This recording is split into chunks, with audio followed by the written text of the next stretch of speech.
सदरक्षणाय खलनिग्रहणाय म्हणजे चांगल्याचं रक्षण करणे व दुष्टांचा नाश करणे, हा आपल्या महाराष्ट्र पोलिसांचं ब्रीदवाक्य. परंतु किती जणांना वाटतं की हे खरं आहे? सध्या पुण्यातील स्वारगेट पोलीस स्टेशन या ब्रीदवाक्याच्या अगदी विरुद्ध काम करत असल्याच्या असंख्य नागरिकांच्या तक्रारी येत आहेत.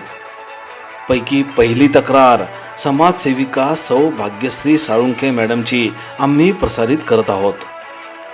पोलिसांच्यासाठीच सामाजिक कार्य करीत असलेल्या भाग्यश्री मॅडमना जर पोलिसांमुळे मनस्ताप होत असेल तर सर्वसामान्य नागरिकांच्यासाठी तर पोलीस स्टेशनचा अनुभव भयंकर असणार यात शंकाच नाही. 2 गुन्हेगार असताना वरिष्ठाकडून फोन आल्यानंतर केवळ एकावरच कशी अर्धवट कारवाई होते, ही सविस्तर माहिती आपण भाग्यश्री साळुंखे मॅडमांच्याकडूनच जाणून घेऊ. नमस्कार, मी भाग्यश्री साळुंखे, आर.के. बहुउद्देशीय संस्थेची सचिव आणि स्वारगेट पोलीस स्टेशन काउन्सिलर आणि महाराष्ट्र रेल काउन्सिलर. पहिल्यांदा मी अल्फाज TV न्यूजचं या आर.के. बहुउद्देशीय संस्थेच्या वतीने आमच्या ऑफिसमध्ये स्वागत करते. अल्फाज TV आम्हाला नेहमी मदत करतो आमच्या कामामध्ये. पण आज मी त्यांना माझ्या एका पर्सनल प्रॉब्लेमसाठी जो मला पोलीस स्टेशनकडनं झालेला आहे आणि तो मला समोर आणण्यासाठी मी इथे बोलवलेलं आहे. मी स्वतः स्वारगेट पोलीस स्टेशन काउन्सिलर आहे आणि आम्ही समाजासाठी काम करतो, पण जिथं मी काम करते आहे पोलिसांसाठी, त्या पोलिसांकडूनच आम्हाला एक विचित्र ट्रीटमेंट मिळाली किंवा उडवाउडवीची उत्तरं आणि त्रास सहन करावा लागला. तर तो प्रकार आज मी तुम्हाला सांगणार आहे, जो माझ्या बाबतीत झाला. जर मी तिथे काम करून असं होतं आहे तर सामान्य माणसांना किती त्रास होत असेल याचाही विचार मला पडला, म्हणून आज मी हा बाईट अल्फाजला देते आहे. तर असं झालं की 1 जुलैला माझ्या घरात चोरी झाली आणि माझ्या कामवाल्या बाईनीच ती चोरी केली आणि त्यामध्ये 1 लाख रुपये आणि सोन्याची बांगडी असा ऐवज चोरीला गेला. आम्ही रितसर तिथे पोलीस स्टेशनला अर्ज दिला, त्यांना सगळा प्रकार सांगितला. त्यांनी त्या बाईला बोलवलं आणि त्यांच्या पद्धतीने विचारलं. तिने गुन्हा कबूलही केला की मी हे घेतलेलं आहे आणि त्यांच्या घरातनं मी चोरी केलेली आहे, हे सगळं तिने सांगितलं. त्यानंतर 1-2 दिवसांनी त्यांनी परत बोलवलं तिला, त्यांच्या पद्धतीने सांगितलं. तर त्यावेळी त्यांच्या दबावाने तिने सोन्याची बांगडी आणि 20,000 रुपये आम्हाला परतही दिले पोलिसांकडे. पोलिसांनी ते आम्हाला दिले, पण बांगडी देताना पोलीस असं म्हणले, जेवढी आम्ही बांगडी दिलेली, जेवढ्या वजनाची तेवढी बांगडी अशी नव्हती ती. तर पोलिसांनी आम्हाला सांगितलं की मॅडम आत्ता तुम्ही काही करू नका, जेवढं मिळतं आहे तेवढं घ्या, कारण हा सोनार जो आहे तो DCP मॅडमचा ओळखीचा आहे आणि उगीच विषय वाढवायला नको, आपण जेवढं मिळतं आहे तेवढं घेऊया, आणि तो विषय तिथेच संपवला. त्यानंतर पोलिसांचा आणि आमचा संबंध चांगला असल्यामुळे आपण एक विश्वासाचं नातं त्यांच्याबरोबर जोडलेलं असतं. पोलिसांवर विश्वास असतो. रोज ते छान बोलायचे, रोज मी फोन करायचे, काय झालं. रोज ते मला सांगायची की मॅडम तपास चालू आहे, पण तपास काही चालू नसायचा. मग एकदा मी विचारलं, सर तुम्ही तिला बोलवलं का? तर म्हणे हो बोलवलं. मग त्या दिवशी त्यांनी मला बोलवलं, ती आली, तिला काही प्रश्न विचारले आणि प्रचंड रडली. ती रडल्यानंतर हे थोडे भावूक झाले आणि तिला सोडून दिलं. असं 2-3 वेळा त्यांनी केलं. म्हणजेच काय झालं, तर तिला माहीत झालं की पोलीस आपण रडले की शांत बसतात आणि काहीच करत नाहीत. त्याचा तिने गैरफायदा घ्यायला सुरुवात केली. हे पोलिसांना मी जाणवून दिलं की नाही, तुम्ही थोडं स्ट्रिक्ट राहा. पण ते नाही राहिले की एक लेडीज आहे, आम्हाला काही करता येत नाही. म्हणजे जवळजवळ ते तिला सपोर्टच करत चाललेले की नाही तू बिंदास राहा, आम्ही काही करणार नाही आहे. आणि इकडं मी फोनवर फोन करायचे. तर कधी मला सांगितलं जायचं, मॅडम गणपती आहेत, गौरी आहे, आम्हाला खूप बंदोबस्त आहे वगैरे, अशी बरीचशी उत्तरं दिली जायची. तर मी त्यांना समजून घ्यायचे, चला बंदोबस्त आहे, पोलिसांना ताण आहे म्हणून आपण सोडून द्यायचो की चला बाबा करतील. पण त्यांनी काहीच केलं नाही. त्यानंतर मी त्यांना फोन केला गौरी झाल्यानंतर की काय झालं सर? तर ते म्हणे, मॅडम आम्ही फोन केला पण ती फोन उचलत नाही आणि ती भेटत पण नाही.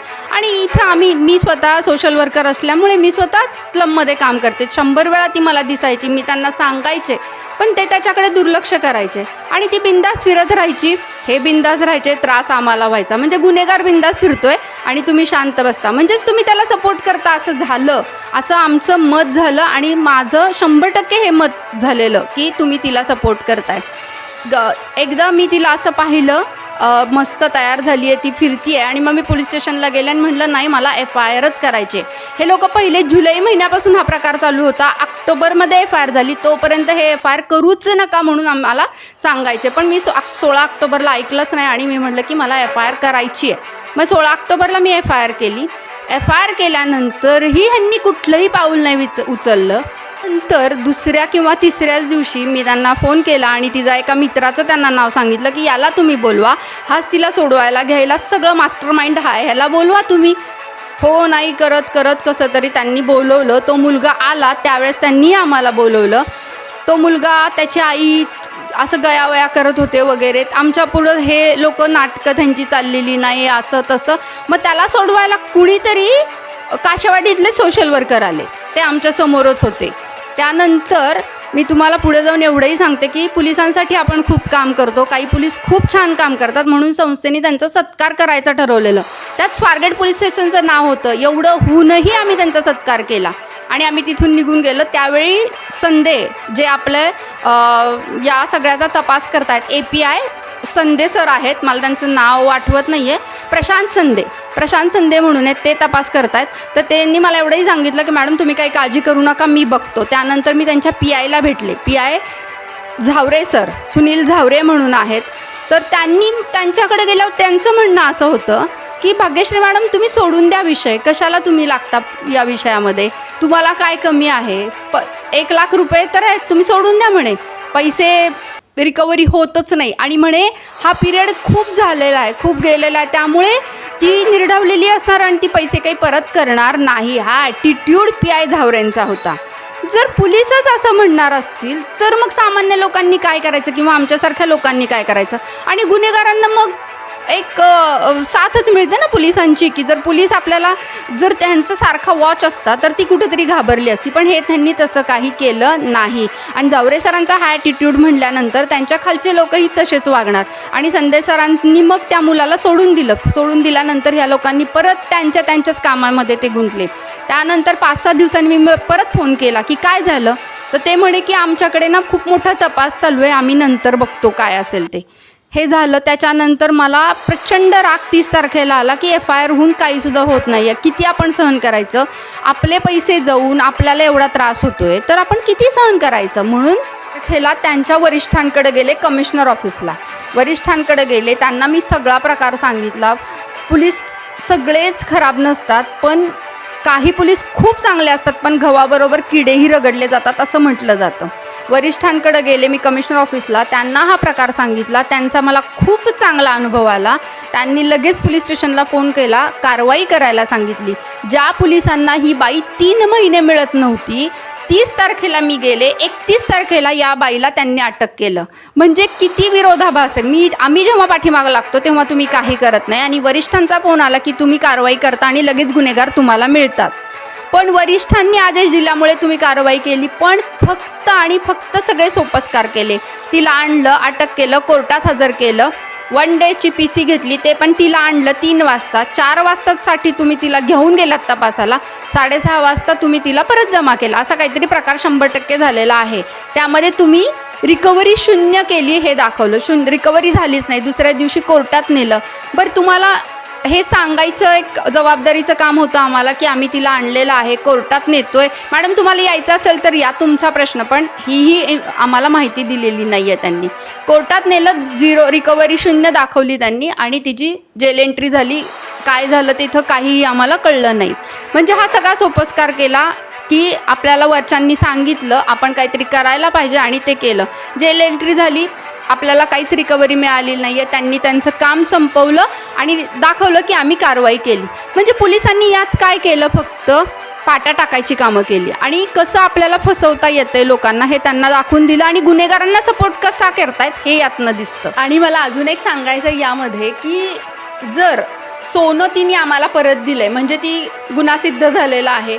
मग FIR जेव्हा आम्ही दाखल करत होतो, FIR जेव्हा आम्ही लिहायला होतो तिथं, तर यांनी आम्हाला सांगितलं की FIRमध्ये तुम्ही सोन्याची एंट्री करू नका. मग ती का नाही करायची? का तर सोनार अडकेल किंवा हे अडकतील. म्हणजे आमच्यासारख्यांच्या मनात काय येणार की तुम्ही कुठंतरी स्वतःचं काम करून घेतलेलं आहे, तुम्ही आम्हाला सोन्याची एंट्री करू दिली नाही, आम्ही तुमचं ऐकलं, पण का नाही याचं उत्तर नाही दिलं तुम्ही. आणि मग दुसरी गोष्ट म्हणजे तुम्ही ती जी जेल एंट्री केली, एकही थोडीही रिकव्हरी न करता तिची जेल एंट्री झाली. तुम्ही तिची PC मागू शकत होता, परंतु तुम्ही लोकांनी तिची PC मागून घेतली नाही, कारण तुम्हाला ते काम वाढवायला नको होतं आणि कुठंतरी आपल्याला त्यातनं आता मुक्तता पाहिजे, किंवा मॅडम सारखे आपल्याला फोन करतात किंवा त्रास देत आहेत हे तुम्हाला नको होतं आणि फक्त वरच्यांना दाखवायचं होतं की आम्ही कारवाई केलेली आहे. अशा पद्धतीने जर होत राहिलं ना समाजामध्ये, तर माझी स्वतःची संस्था आहे RK फाउंडेशन. हे फाउंडेशन बालगुन्हेगारीसाठीच काम करतं आहे. समाजातली वाढलेली गुन्हेगारी आहे ह्याच्यासाठीच पोलिसांबरोबर काम करतं आहे. पुणे कमिशनर ऑफिसने आपल्याबरोबर गॅजेट केलेलं आहे की पोलीस आणि संस्था मिळून काम करेल आणि गुन्हेगारी कुठंतरी कमी करेल. पण पोलीस जर असं वागत राहिले, गुन्हेगारांना सपोर्ट करत राहिले, तर गुन्हेगारी कशी होणार आहे? कमी होणार, ती वाढणारच. आणि मग याला सगळ्याला कारणीभूत कोण ठरणार आहे? तर पोलीसच ठरणार आहे. आणि खूप लोक मला असं म्हणत होते, मला फोन येत होते की भाग्यश्री झालं आहे का सगळं सॉल्व की नाही झालं. मी जेव्हा त्यांना सांगायचे नाही झालं, तर ते म्हणायचे अगं तू पैसेच दिले नसतील त्याच्यामुळं नाही झालं. म्हणजेच लोकांचा हा समज झाला आहे पोलिसांबद्दलचा की पोलीस आणि पैसा, जिथं पैसा दिला जातो तिथंच आपलं काम होतं. म्हणजे हा समज कुणामुळं झाला आहे? हा तुमच्यामुळे झाला आहे. आणि जर समाजामध्ये तुम्हाला चांगलं नाव कमवायचं असेल किंवा चांगलं आपलं काम आहे किंवा एक भीती थोडी तरी राहिली पाहिजे, मग ती आदराचीच भीती पाहिजे, तर त्यासाठी तुम्हाला असं काम केलं पाहिजे की समाज तुम्हाला कुठंतरी आदर देईल आणि त्याचं प्रतीक म्हणून तुम्हाला काहीतरी दाखवलं पाहिजे. आज मी तुमच्याबरोबर काम करते पोलिसांबरोबर. आज सोशलचं काम आपलं आहे, काउन्सलर आहे मी. तुमचे CP ऑफिसनी आमच्याबरोबर गॅजेट केलं आहे, महाराष्ट्र काउन्सलर आहे मी. तरी पण मला एवढा त्रास होतो आहे. मग सामान्य लोकांना तुम्ही किती त्रास देत असाल हा विचार मला मनात येतो आणि त्यासाठी मी पुढं आलेली आहे. जर असं कुणाच्या बाबतीत झालं असेल त्यांनी नक्की पुढं या आणि अल्फाज चॅनलशी संपर्क साधा.